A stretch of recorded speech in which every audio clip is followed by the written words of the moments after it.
What's up? Who's out there?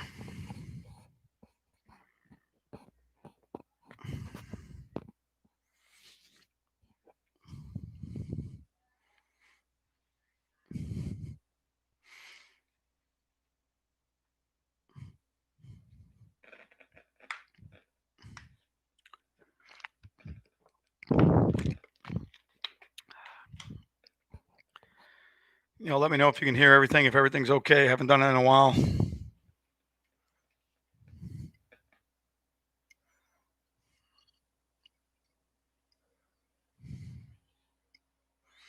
Hey, thanks, Hunter. How you doing, bud?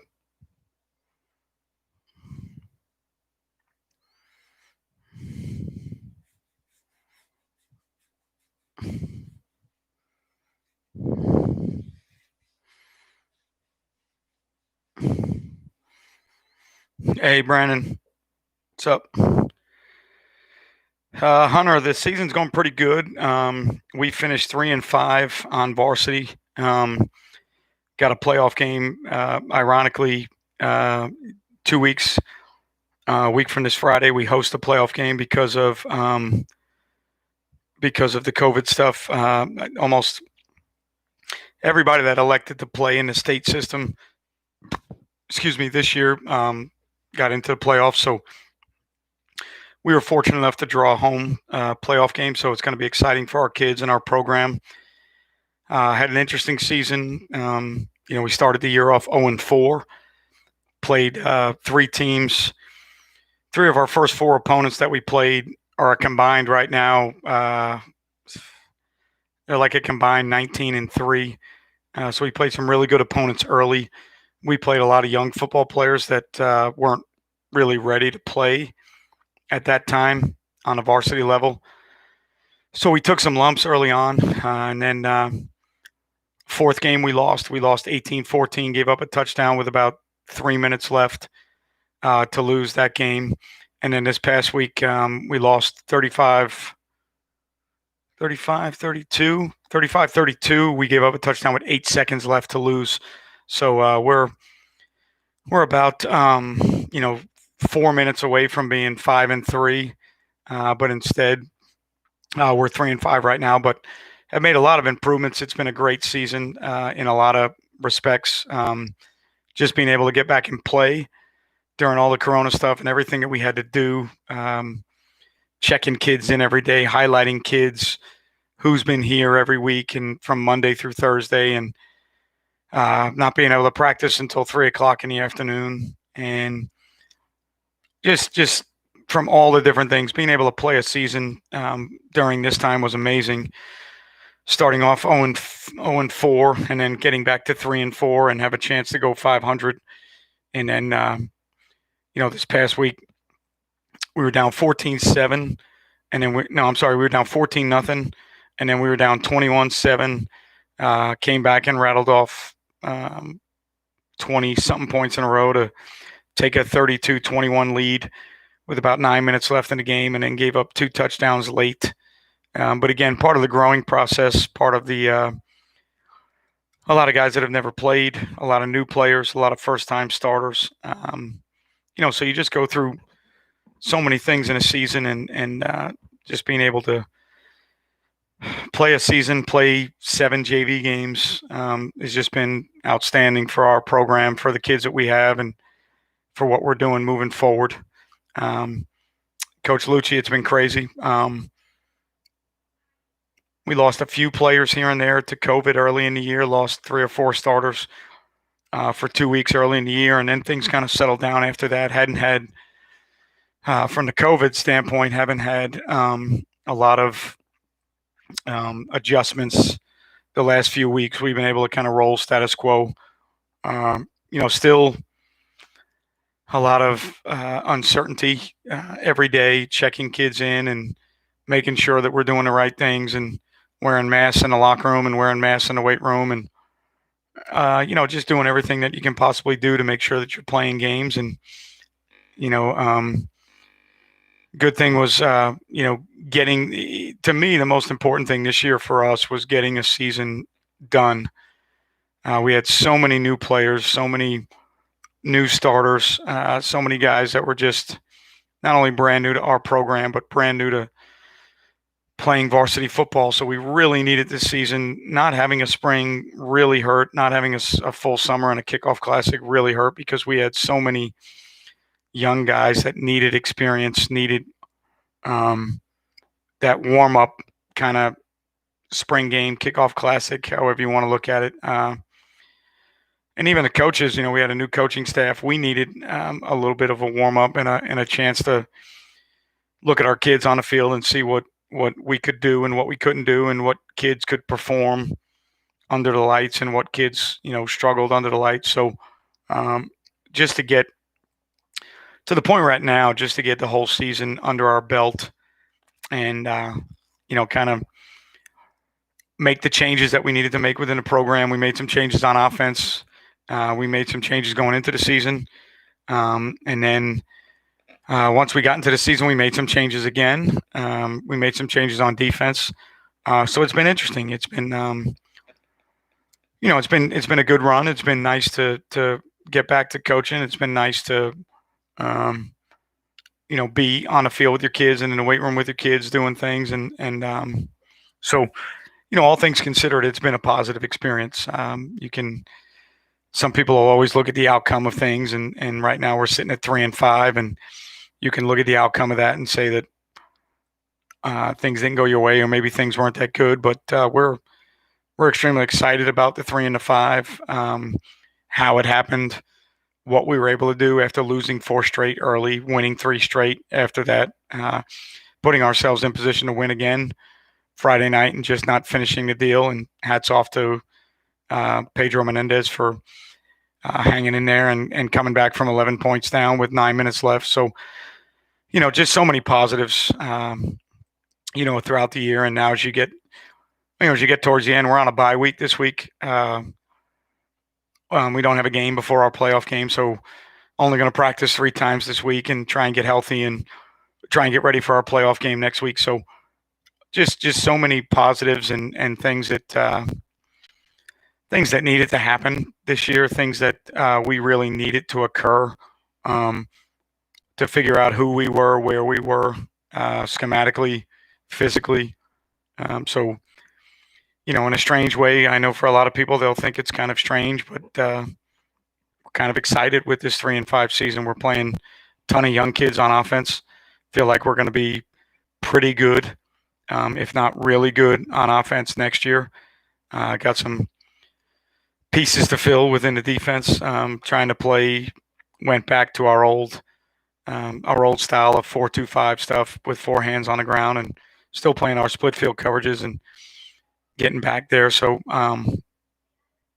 it's just been exciting. So where are you at in New York, bud?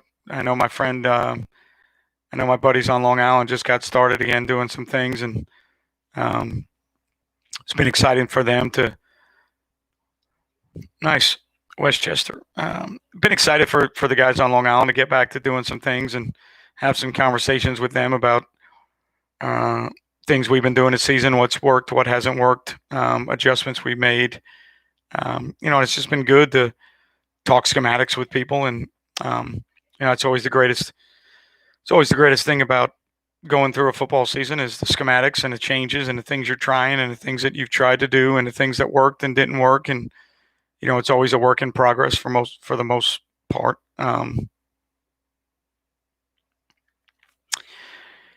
Here's what I like about the 4-2-5, Hunter, more so than the odd stuff that we were running. I feel like I can control how I set the front, and then with some D-line movements, I feel like I can control some of the weaknesses we have, and I can try and take away some of the weaknesses we have with D-line movements by setting the front fielder boundary or to the back, or where I want to set the front, and then once I get the front set, trying to run some D-line movement. We're a little bit weak on D-line this year for playing some new kids, playing some kids that have never played before for us. So felt like we had to protect our D-line a little bit. So, the odd stuff was so good to us for 2.5 or 3 years, and it really helped our program But we just got into a situation this year with some of the kids that we had that the odd stuff just wasn't working, and I wanted to control some of the looks a little bit more. So I went back to the 4-2-5 stuff that I'm always been comfortable with, and gives me a chance to set the front where I want to set it, put the three technique where I want them, run some stunts that that I think can help in defending the run a little bit with some of the things that we were facing, and so just kind of in a way getting back to a comfort zone for me. The odd stuff, the 3-3 stack stuff was, like I said, was really good to us for 2 years. Had a great Division I defensive end that probably helped that scheme a little bit more. But when we started to struggle this year and we couldn't do some of the things that we had done in the past, we just, and I just decided as a defensive coordinator I was going to go back to doing what I'm comfortable with and playing four hands down and starting to look at our young kids and figuring out who can play where within our JV program, which kids can help us at D-line, linebacker, and we're a little bit light at linebacker this year, so going 4-2-5 as opposed to 3-3 helped us. It helped us gain some depth at linebacker instead of needing 6 linebackers. We only needed 4. So I think that's where we're going to be in the future. Moving forward, I think we'll be back to our regular 4-2-5 stuff and setting the front how we want to set it and controlling the stunts. And it's been good to us the last couple of weeks, so we're excited about it. Offensively, we went back to gap schemes about 2 weeks into the season. Started the season with inside zone and wide zone and found out that our linemen were kind of struggling with it. We were struggling with IDing fronts and where we were working, and when fronts were changing, not getting our guys working to the right spot. So we went back to gap schemes and have been really successful running the ball the last 5 weeks. We've struggled throwing it, which is disappointing because I think we've got some really good young skills. I currently play 3 to 4 10th grade receivers. I play a 10th grade tailback. I play 11th grade quarterback and 11th grade tight end. So all of our skills come back. So we'd like to throw the ball a little bit better. We're not happy with our results throwing the ball, but we've been running it really well and got a 10th grade running back that's really, really good. We got a 10th grade tackle that's really, really good. 10th grade center that's going to be a pretty good player for us. So we're excited on offense coming back.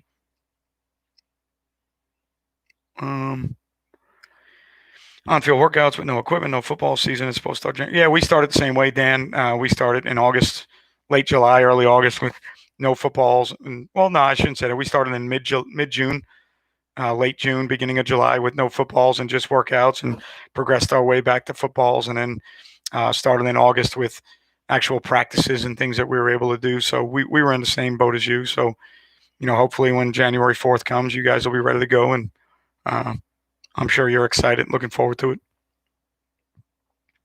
Yeah, we had to do the same thing, Tom. When we first started, we had to sanitize footballs.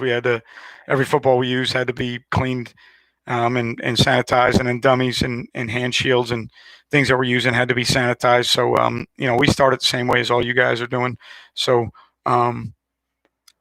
you just get through that. You do what you got to do and what you need to do, and it's out of your hands. So rather than bitch about what you need to do or how you need to do it, you just sanitize and clean, and you get through it, and hopefully we'll all be I think a lot of people feel like tomorrow or within the next couple of days all this will change, but I don't look at it that way. We're prepared to, I've been, since school started in the weight room, I've had a mask on every day in the weight room with my students. I bring a mask with me onto the field, and when I talk to kids at the end of the practice, I try and put a mask on, and so I'm kind of comfortable with what we've been doing and how we've been doing it. And if things change because of an election, then so be it. If things don't change, and I'm totally good with where we are and what our kids do. And, at this point, I really could care less about an election or politics or what people think about the virus. It is what it is. I'll do what they tell me to do. And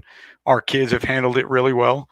And, if we had to finish the season the same way we started it, I wouldn't have any problem with it. And I don't think our kids would either. So, we'll see what happens in the next couple of weeks, but we're ready to roll either way. Everybody runs the ball. I think, Hunter, in high school. I think high school football is 90% run, in my opinion. I think you've got to stop. Um, you've got to stop power counter gap schemes.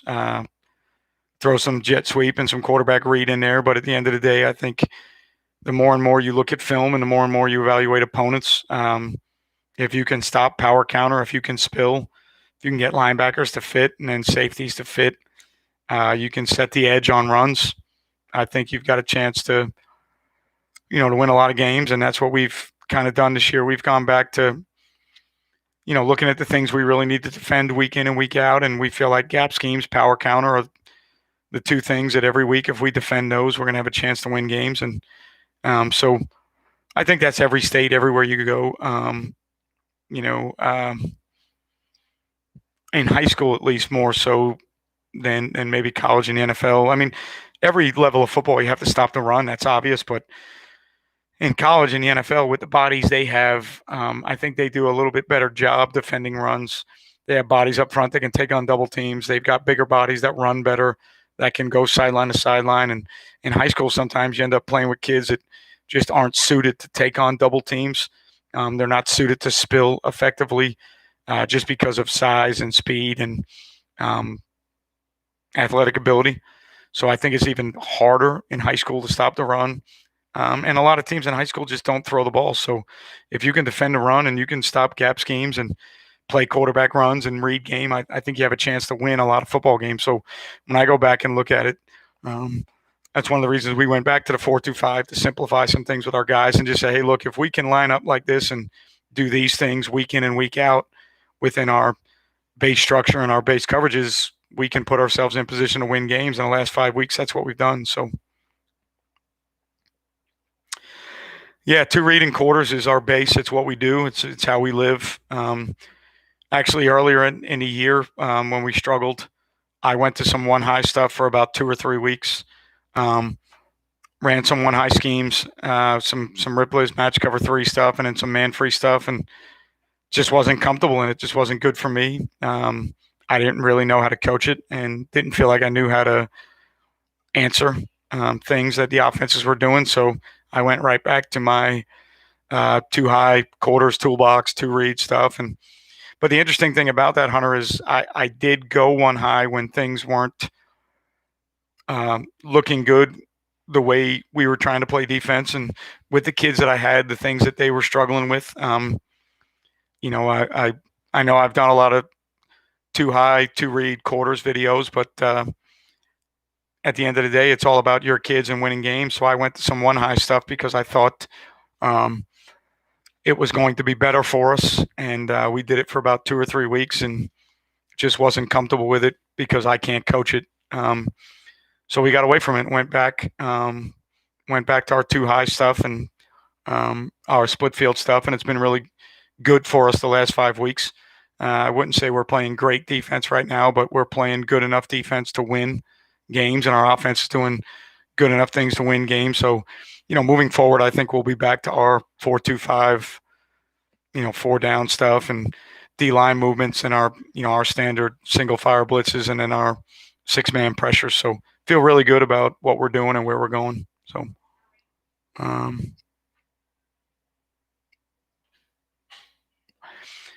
David, it's very, very tough question. High school football has a lot to do with talent, the kids you have and the kids you're playing against, and makes it tough sometimes to turn it around when you can't go out and find talent. You can't recruit. You can't sign free agents. You can't trade. You're kind of stuck with the roster you have. And if you've had a history of not having success and you don't have success, it's hard to change the culture, because I've said this, I've done a video on this, I think, and I've said this a million times. Culture is a buzzword. Culture is something that everybody wants to hang their hat on and talk about. And I feel like at every level, I don't care if you're rowing the boat with PJ Fleck. I don't care if you're E+R=O with Urban Meyer.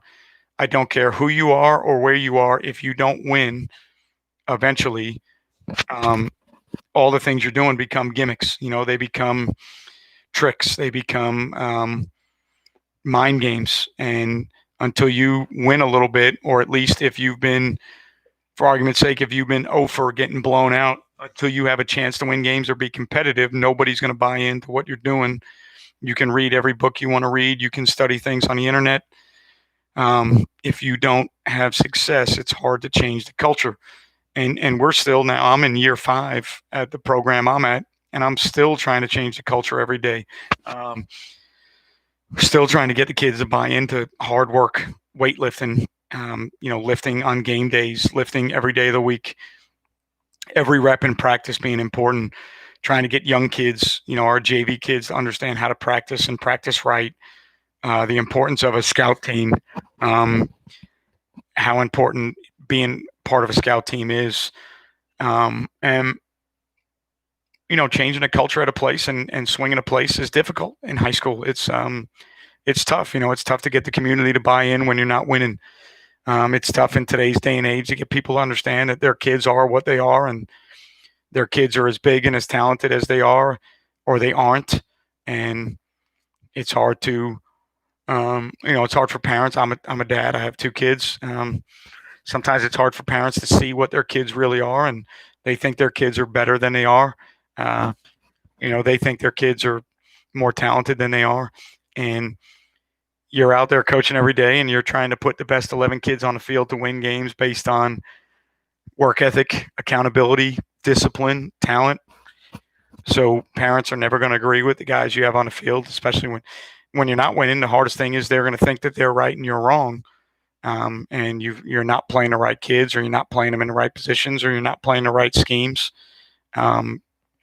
simply because you're not winning. So, you just keep battling, you just keep working, at the end of the day, you got to do the things that you believe in. You got to run the offense and defense that you believe in, coach how you believe you should be coaching, hammer the things you want to hammer about culture and accountability and discipline. And, in order to flip the script and get it turned the other way, you got to win a little bit or be competitive or have some success. So it's not easy to do, David. It's not, it's not for everybody. It's why you see a lot of coaches in today's world. You see a lot of guys change jobs every 3 or 4 years, or get out of coaching or do something different, because it's not easy. It's not easy to change a culture. It's not easy to change a program. So, you just keep doing what you believe in, and you find the kids that believe in what you believe in and want to do what you want to do, and you get rid of the ones that don't. And you just keep moving forward. That's the best you can do. Hunter, I was a 3-4 guy when I first started in the mid to late 90s, early 2000s. We were a field 3-4 team. We were a reduction field team. So we set the A shade and the 5 technique and the Sam linebacker to the field, and we set the 3 technique and the rush end to the boundary. And we were a quarter half team with our free safety set to the field, any formation to the sideline stuff. We were a 3 deep check team. I think 3-4 stuff is great. I think it's different.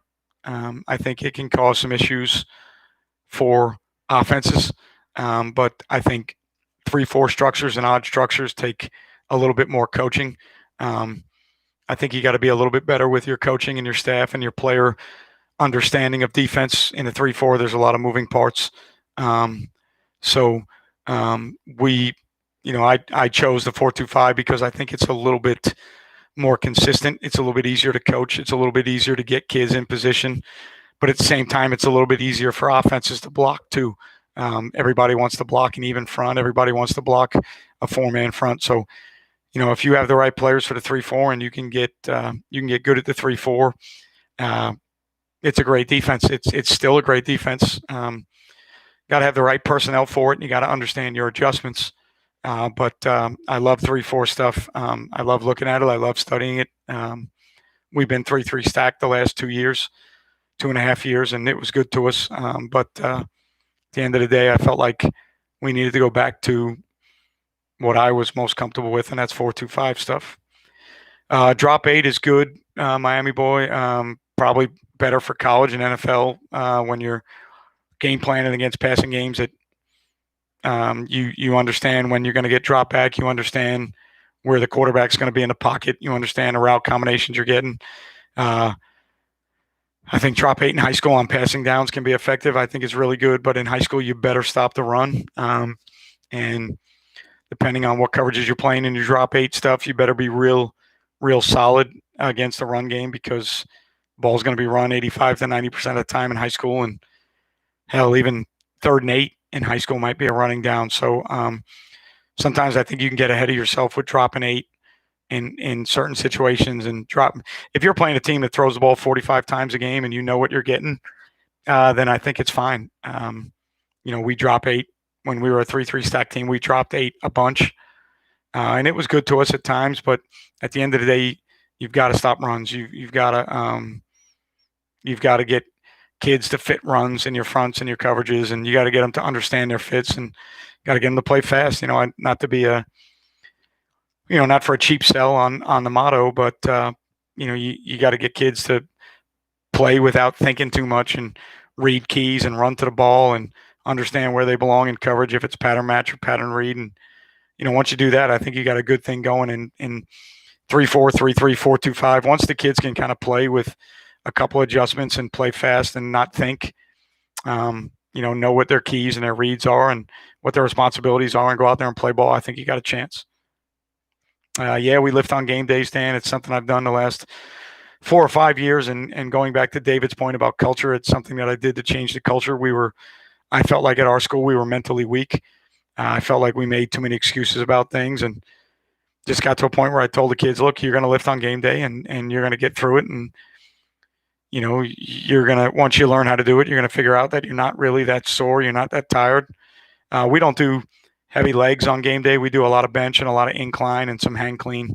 But I'm not saying we're squatting, front squatting, or deadlifting on game days, but we lift 5 days a week with the program that I'm at right now. That's what I believe in. And during the season, we don't go as heavy all the time. Some lifts don't go past 80%, but we lift 5 days a week, and I think it helps our kids mentally get a little bit tougher for the ones that buy in. We still have a hard time selling it to some kids in the program, but the ones that you can't sell it to are probably never going to be great players for you anyway. So, sometimes you don't even worry about selling it to them. You worry about selling it to the kids that can be good players. And the young kids are the biggest ones. You got to get them, from Jump Street in 9th grade, you got to get them to buy into that room and buy into the weight room and lifting year round. So your program's only as good as the kids in it. Doesn't matter how pretty your facility is, how pretty your weights are, how many bumpers color coordinated they are, and how good your benches look. If your kids don't buy into your program, doesn't matter what you do. Your kids are the ones lifting. They're going to provide the energy. They're going to provide, the juice and the effort. And you can put the greatest workout on the board, and you can blow whistles, and you can rotate kids and be on a bullhorn yelling at kids, however you want to do it. I've seen it done a million different ways, but at the end of the day, the kids are the ones that provide the energy and the atmosphere. And if they don't buy in, you're not going to win. New teachers that won't bend or flex for your kids, obviously academics are primary. Sometimes, the hardest thing with teachers is you got to get them to buy into the fact that you're on their side. You want to support them. You want your kids to change. You want your kids to be good in the classroom. You want your kids to be at class on time. You want your kids to have all their assignments done. But at the end of the day, I think teachers sometimes have to realize that the same kids they struggle with are the same kids you struggle with. So, when I get emails from teachers about this kid's late to class and this kid's not doing his homework, sometimes I want to respond to those teachers and say, hey, that kid can't tackle. He can't play coverage. I have the same problems with him that you have. But, you got to pick and choose your battles with teachers. And at the end of the day, you got to support them to the best of your ability. And excuse me. Again, when you get the thing rolling and they know that you're on their side and academics are important to you, and being in class is important to you and being on time is important to you. And, when they understand those things, I think they'll buy in the same way that you want your kids to buy in and the community to buy in. And, so it's a catch-22 with teachers. You got to bend a little bit to let them know where you're at and what you want to do. And you got to play the role a little bit with them and let them know that you would appreciate their support and their help as well, and that you're there to help and you're there to accentuate the educational experience. But it's just always going to be a tough deal to get teachers. Teachers think coaches are different. They think that you don't do anything but coach. They think that you don't teach. You don't worry about classroom stuff. I know our teachers at our school have no idea how many hours I'm on that campus. They have no idea I work 7 days a week. They have no idea that I'm opening gates and locking gates most nights when they're home at 3:00. So it's frustrating, but you can't ever let it get to you, because you need those teachers and you need that flexibility. So you just got to bite the bullet sometimes and just keep doing what you do and trying to get them on your side. So freshman fullback in college, I would live in the weight room. I would try and outwork everybody on a team and everybody I play against. Fullback is a very difficult position. There's not a lot of glory involved. You're not going to touch the ball. You're going to block 90% of the time. And it's just one of those things. You're a huge part of the success of your program. Depending on the type of offense you run, you're probably a huge part of the culture of your offense and the mindset of your offense. A lot of the great programs, when you look in the NFL and you look at the 49ers and John, Juszczyk, and as good as George Kittle at tight end is, and a lot of the great programs revolve around those players, and those players being selfless, those players being servant leaders, doing all the things they need to do, knowing that they're probably not going to touch the ball and they're not going to be glory hounds, but they just do what they do, and sometimes it goes unnoticed. But I can tell you one thing: as a fullback, your coaches know what you do, and your offensive coordinator knows what you do. So you don't ever have to look any further than that. You don't have to worry about fans and anybody else. I mean, the greatest thing about playing fullback, in my opinion, when you're good, your coaches know and your opponents know, and that's all that really matters. In that world, your coaches have the utmost respect for what you do, and your opponents have the utmost respect for what you do. And it's a tough job. Fullback used to be a dying breed. I think it's coming back, and it's nice to see that it's coming back. But it's a tough gig. It's physically demanding. It's mentally demanding. There's a lot of work that's got to go in the off season, making your body right. It's a lot of practicing and playing hurt, not injured. Obviously, when you're injured, you don't play. But as far as playing hurt, banged up, beat up, fullback is probably the epitome. Fullback and linebacker were always the epitome of those two things. Guys that are tough, guys that are physically and mentally tough, that play hurt, that play banged up. They never feel good throughout the course of a season. So you're a lunch pail guy. If you're a fullback, you're a 9 to 5 guy. Punch your card, punch the clock, and go to work. And God bless you for being that guy. And as far as advice, outwork everybody in the room, outwork everybody on the schedule, and keep your head down and keep moving.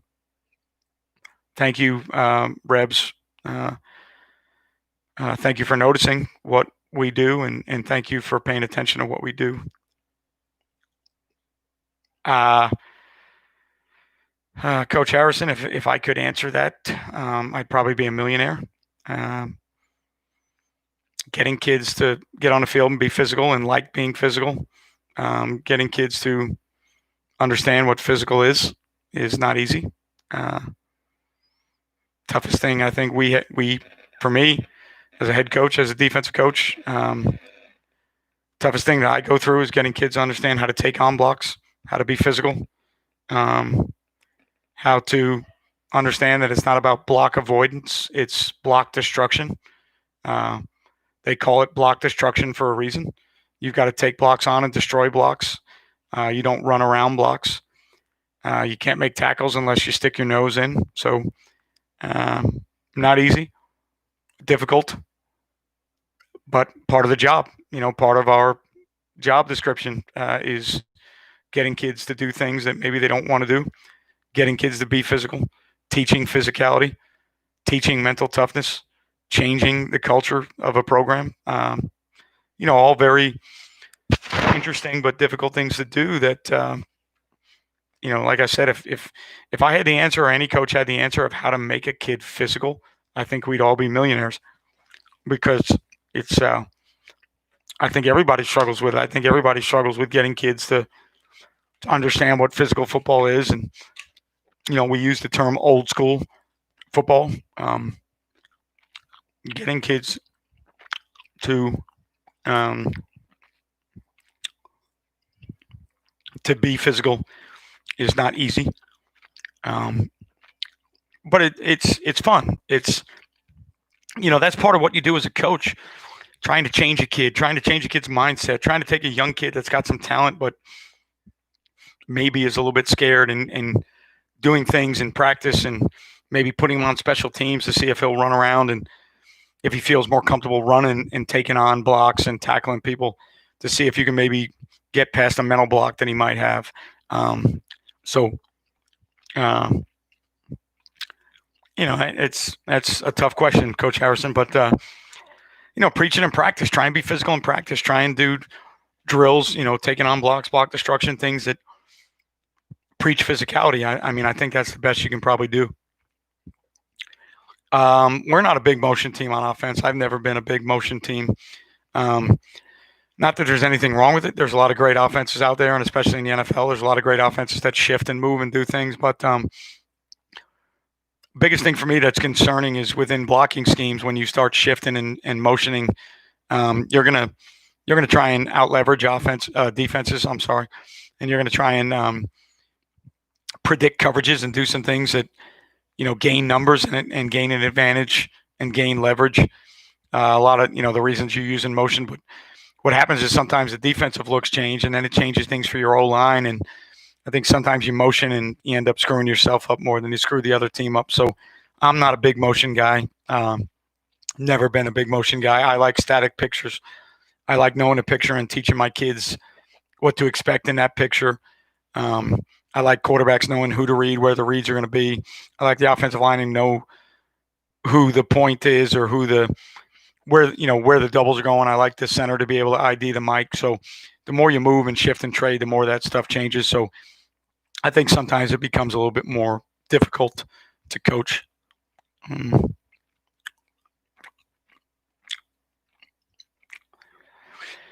right, 3-4 stuff. Normally, you'd like to add a tight end or add a blocker to the surface to kind of even some things out. See if you can get the Sam linebacker on the line of scrimmage, or see if you can dictate where they're going to set the front.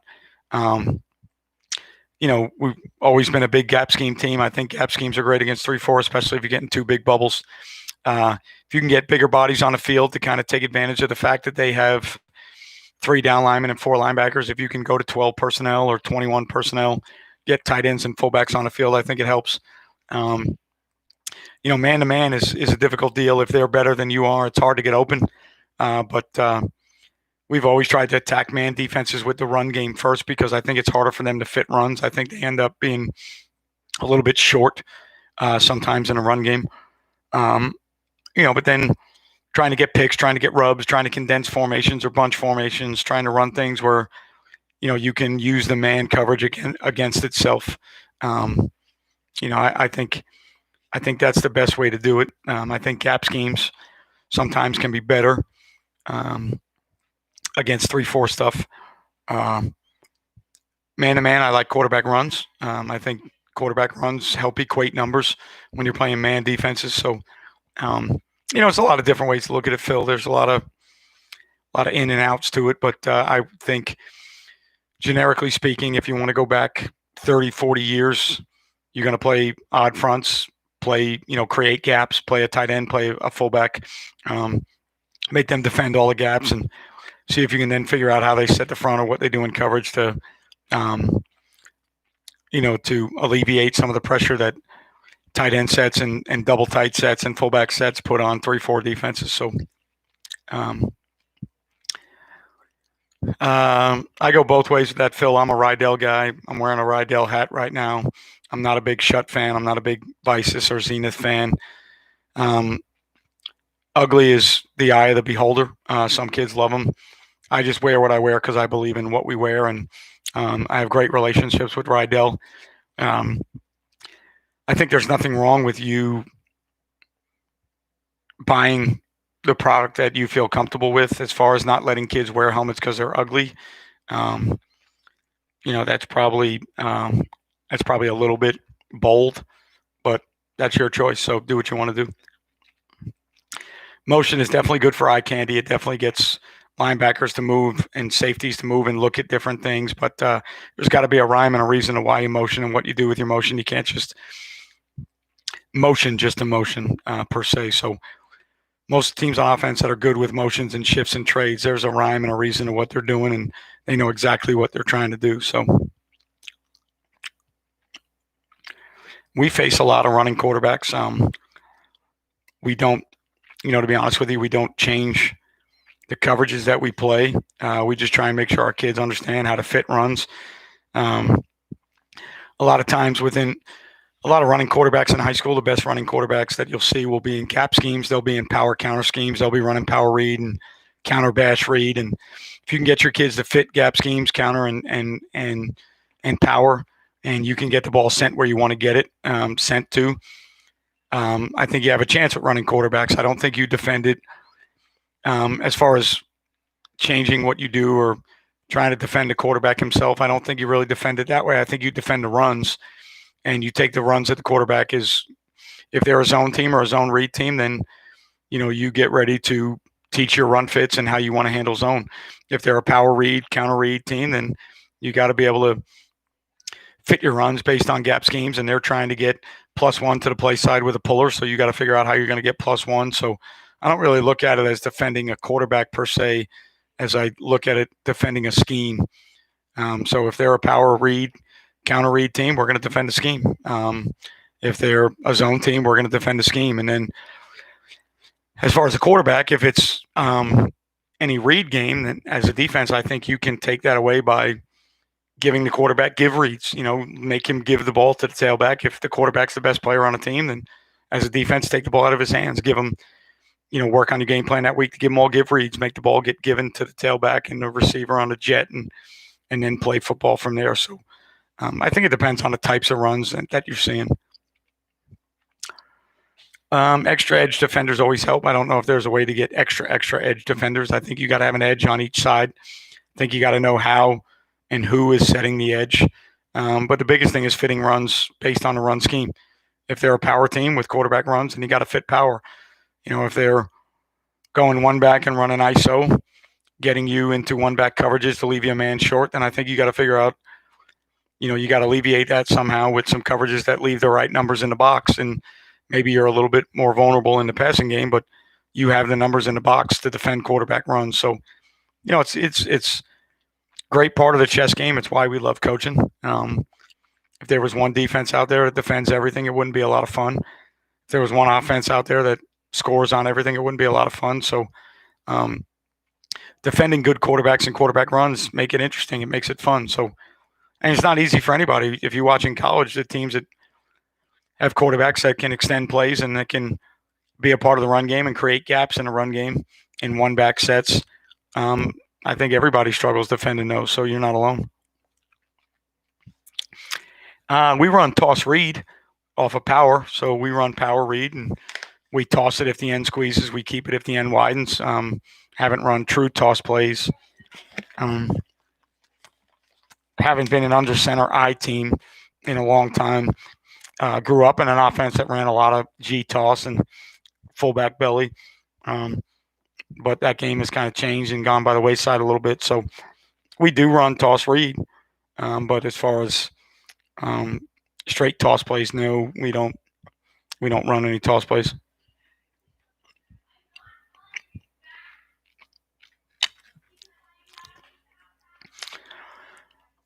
Yeah, I mean, playing safeties up helps with setting the edge, but I think sometimes when your safeties are up, you lose the cutback fold ability.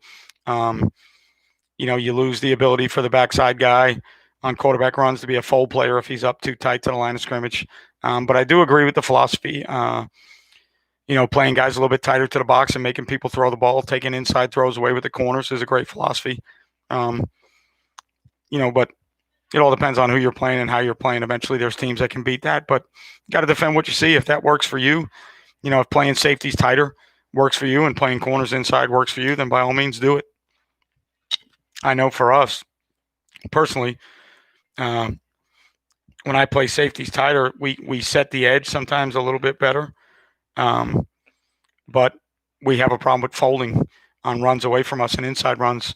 We get too tight to the line, and our guys get too aggressive to the line of scrimmage, and then they don't help us vicing and folding runs. So, every scheme has its strengths and its weaknesses, and I don't think it's a bad answer whatsoever to play guys up tighter and to play corners inside. Again, it to each its own. What works, if you have things that work for you, by all means, keep doing them. And if you struggle with things, then make a change.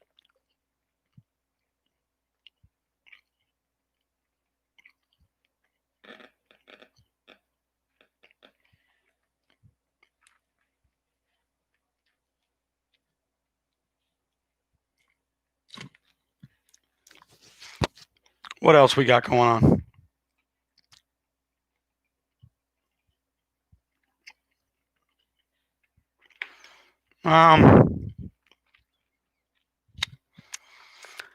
We see a little bit of everything. I think the one similarity would probably be 8-man fronts. We see a lot of 8-man fronts in high school. We see some 1 high, some 2 high. We see some 3-4, some even.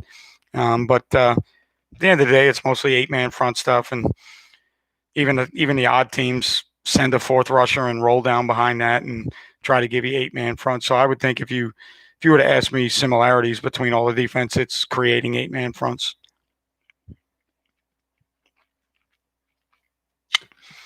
We'll see 1 high, we'll see 2 high, we'll see quarters or 2 read, we'll see Ripley's match 3 deep. We see a little bit of everything. So it's always interesting in high school what you're going to see and how you're going to see it and how good teams are going to be at what they do.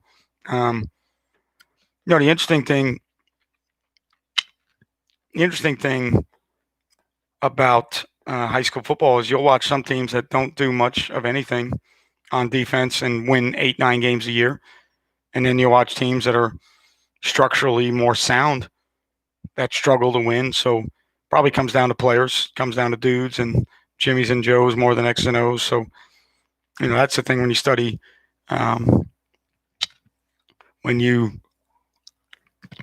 if you really study or look at least the high school football in your area, like I do in my area, you'll find out that a lot of the teams that win do a little bit less on defense, and they just do it really well. And they don't get involved as much in the chess game with philosophies, theories, and structures. They just kind of do what they do. They do it well, and they make you beat what they do. Again, same question that was asked earlier with the 3-4. Probably 2 choices. Add tight ends and fullbacks and see how they handle that, or spread the box and see how they handle that. If they're a dead 3-4 team and they're playing palms and you're 2x2 with decent splits and the overhangs walk out and you get a 5-man box, I think that helps. If the overhangs want to play tighter to the box to give you a 7-man box, and then they kind of play the corners and safeties on 1 and 2, then maybe you need to throw the ball. Push quick throws out wide as a way to get the ball on the perimeter, and just see what their 3-by-1 adjustments are. They're 3-4. You'd like to make them balance up somehow, and if they're a dead Okie team that's 0-5, 5-5, or 5-0-5, or however you want to look at it, and 2 backers in a box, 2 overhangs with palms, give them 3-by-1. Do they borrow from the backside? Do they bring a safety over to the front side? Do they borrow the backside backer? So when you give them 3-by-1 and you see what their adjustments are as a 3-4 team, I think that's a good way to go also.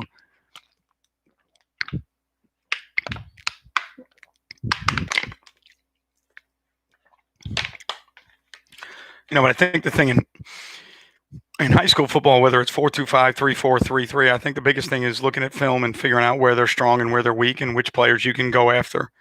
In any structure, most high school teams on defense are going to have a couple guys that you can go after, and I think as an offense, it's your job to scheme up some things to go after those guys, whether it be a 3-4 team or a 4-2-5 team. I think you got to find the guys that you can attack and figure out the way you want to attack those guys. And I think if you do that against any structure, you're going to be successful.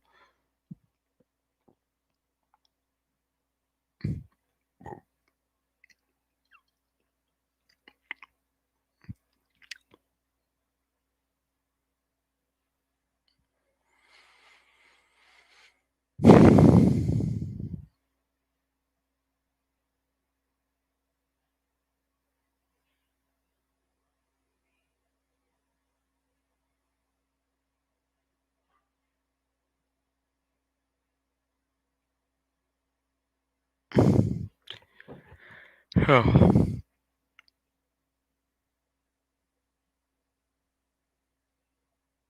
I think the one thing that we can, or at least I can probably agree on after doing this for a long, long time, um, is usually less is more at the high school level. Doing less and doing it well, or as good as your kids can do it, is usually more than trying to do more structurally, schematically. Um, I think coaching wise, though, everybody, coaches fall under a couple different umbrellas. I think, there's always going to be um, scheme guys, uh, chalk guys that want the marker last, that worry about schemes and worry about having an answer for every scheme. And then there's going to be coaches that don't really get into schemes all that much. They're more into kids playing hard, tackling, um, you know, running to the ball, things like that. They don't make a lot of changes. They don't make a lot of structural changes. They're weak against a lot of things, but they do what they do, and they do it really well. Um, and um, you know, the guys that are scheme guys, when they have the right players, are going to be very difficult to play against. But when they don't have the right players, sometimes they outcoach themselves. So, uh, I think that's always an interesting give and take in high school. The difference between the guys that want to be schematically sound and the guys that just want to go out there and say our kids are better than your kids and play hard. I think everybody wants to play hard. I think everybody wants to play physical, but I think some guys worry more about schemes and some guys worry more about um, kids just being kids and playing. So that's always going to be an interesting debate. You always have to have things that go away from motion in any offense. So if you're running a lot of motion for jet sweep stuff, you got to have counters or tackle wrap dart or things that go away, from the motion if they're going to roll hard. I think you've got to fool with the motion a little bit. If you're motioning and they're rolling, I think you got to fool with some of the motion and bring the motion inside to get them to roll and then bring it back to the same side and see if they can adjust. The Alabama Ole Miss game early in the year when Lane Kiffin put up 49 points on Alabama was very interesting to watch. A lot of trick or dick motion, however you want to look at it. A lot of motions that tried to get Alabama to declare coverage a new way, a different way based on a motion, but that motion returned. They brought a lot of motion into the backfield and returned it. So I think if you wanted to look at motion and things to do off of motion, that Alabama Ole Miss game was probably a good one to look at. Ryan, I appreciate it. Thank you. I'm glad some of the stuff we do helps. We went back to gap schemes. I am as a coach sold in high school on gap schemes. I think it's a way to be a little bit more consistent in your running game. I love zone stuff. Don't get me wrong.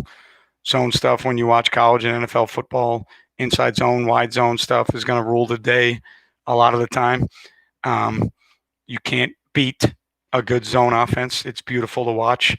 And then when you look at the Niners and the Titans and some of the NFL teams that get really good with inside zone and wide zone and then the wrinkles, action passes and waggles and formations, and it's a thing of beauty to watch. But I've been doing this for 22 years now at the high school level, and personally, we went back to inside zone and wide zone, and not having an off season hurt us a little bit. We got about 2 weeks into the season and went back to gap schemes. So I am a huge fan of gap schemes, huge fan of how successful gap schemes are in high school. So, if you're asking me my opinion, I'm in love with gap schemes.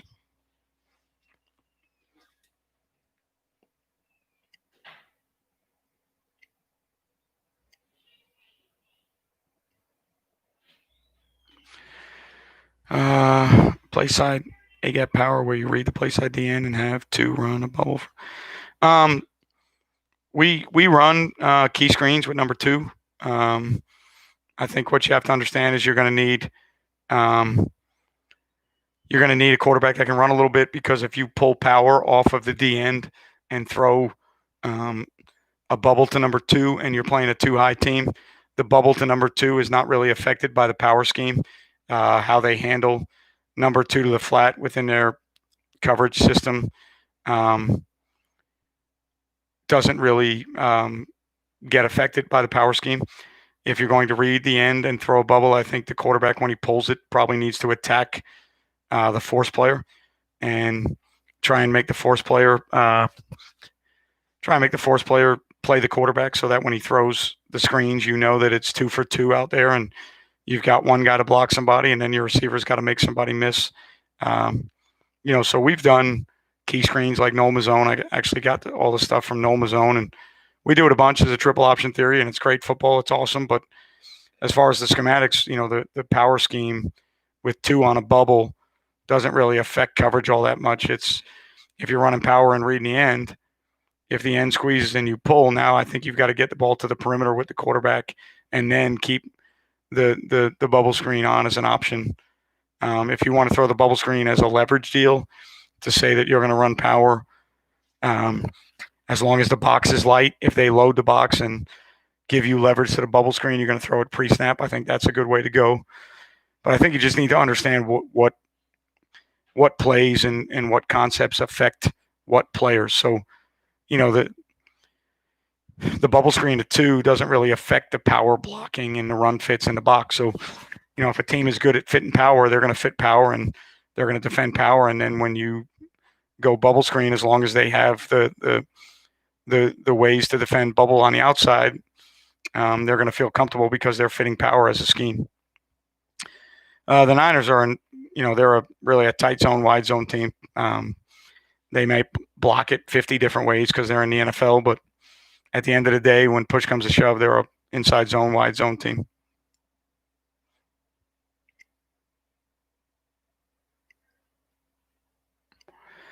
Yeah, I mean, option football is great, especially in high school, because a lot of kids have bad eyes and aren't disciplined and can't play assignments. So option football is always going to be good. The only upsetting thing about option football is the defense dictates where the ball goes.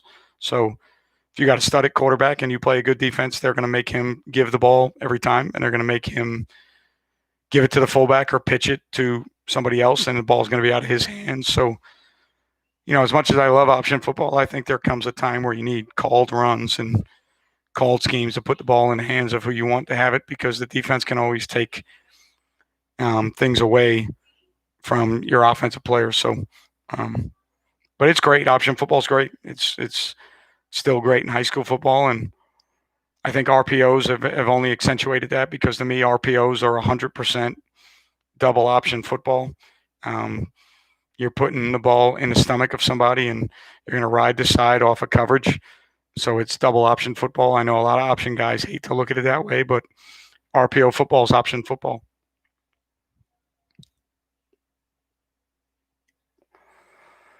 Yeah, I mean, I think option's a good way to play if you're limited on athletes, and obviously it kind of equals some things for the guys in college, because people don't see those schemes. I think the best thing about option right now is it's different.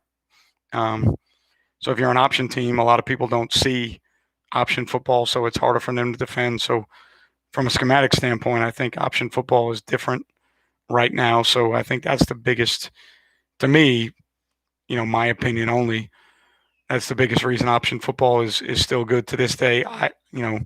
Eye discipline on defense in high school is tough.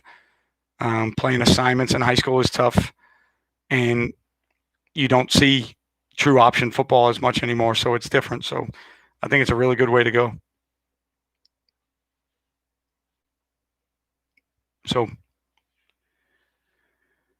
I'll keep this going for a couple more minutes, guys. If you have any other questions, wanted to get back on live. Haven't been on in a long time, obviously, since we've been in the season.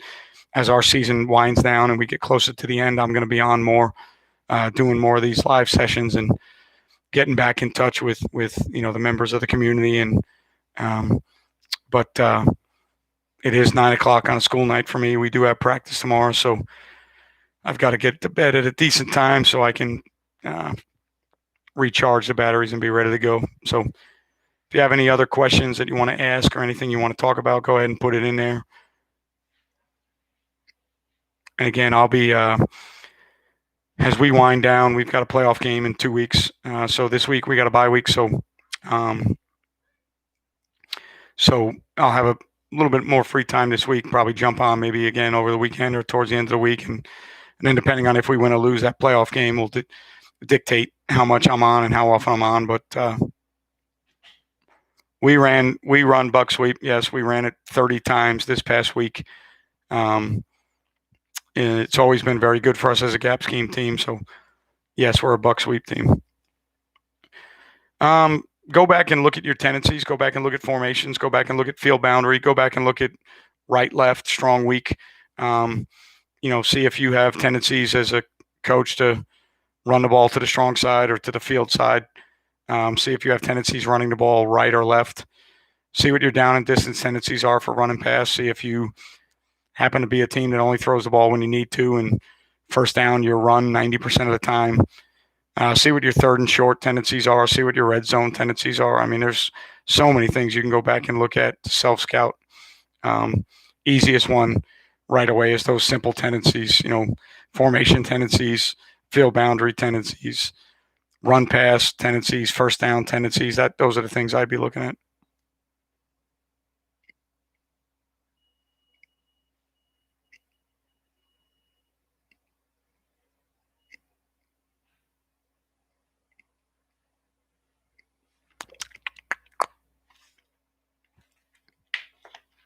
Thank you. I feel pretty good about this week, Ryan. We have a bye.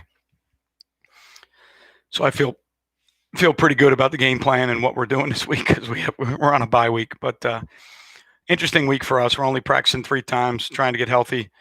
We have a game the following week. It's a playoff game, so we're gearing up for our playoff opponent. So doing some things this week to kind of clean up what we did last week and then get ready for our playoff opponent. So going to keep practices.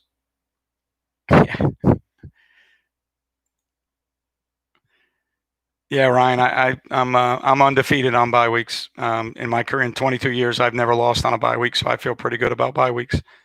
But we're going to clean some stuff up. We're going to try and get healthy. We're going to practice 3 times, and we're going to keep practices to about an hour and a half. Keep the kids fresh, keep them mentally and physically fresh for the following week for the playoffs, and see if we can win a couple and make a run in the playoffs. So that's our week ahead of us. So I appreciate you guys jumping on tonight. I know I didn't give anybody any notice. So to have people jump on tonight without a lot of planning, not a lot of notice. I know it's only about 2 hours notice from when I was going live. So thanks for watching. Thanks for following Play Fast. Thanks for following the channel. I appreciate everything you guys do.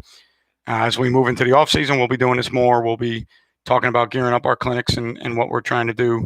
And I look forward to doing more videos and more of these things. You can always check us out on Patreon, also patreon.com/Coach Mac. On Patreon, I actually do videos with game clips of us playing things, and I talk through the pluses and minuses of what we do, the good and the bad of what we do and how we did it. So Patreon gives you a little bit more information than YouTube. But thank you for following what we do, guys. Thank you for participating in everything we do. Wouldn't be able to do it without you. Gonna sign off and get to bed and get ready for tomorrow. So again, thanks for everything you do. Remember, you won't play well till you play fast. I'll see you guys the next time we go live. Thanks.